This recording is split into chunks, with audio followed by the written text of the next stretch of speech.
We're talking with South Pittsburg coach Tim Moore. Coach Moore, your first year at the helm of the Pirates. You had a good season regardless of how it ends right here. You got to be proud of these kids, right?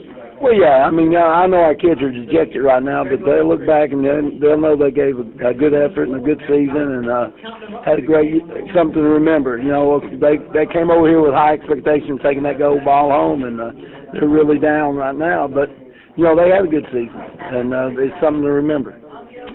The running back, the fullback for Union City, the Henry kid, just a masher inside. Talk about the troubles that you had stopping him, and how did you anticipate that? Well, you know, a lot of his success comes from his offensive line. They're a good bunch of players.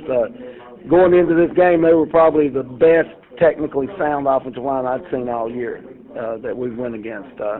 They keep low and they come off and they move people, and you know, it makes a running back look a lot better when you got a line like that. Let's talk about running backs. Has Juwan Langford, has he been bottled up like that this year? Do you remember him being bottled up like that this year?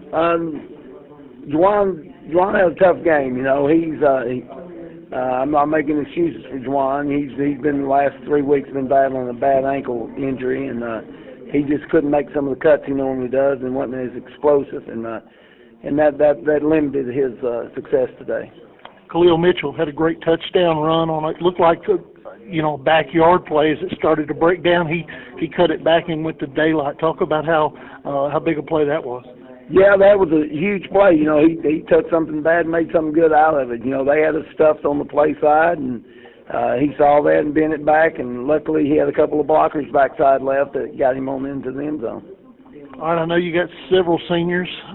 What do you got coming back? What are you thinking about in terms of next year? Well, I feel we got a good nucleus of players coming back. You know, we've got to sit down as a staff and we'll discuss our players and personnel and see what fits us and see what we need to do for the next year. Marion County team bust in here and sat on your side. What does that mean? Where a rivalry team will come down and support you like that? Well, we do the same thing for them. You know, our county is a football-oriented county, and we pull for our county. So if there's one of us 3 teams that has success and able to get somewhere, we're going to back that team. Tim Moore, head coach of South Pittsburg. Thanks for your time. Thank you very much.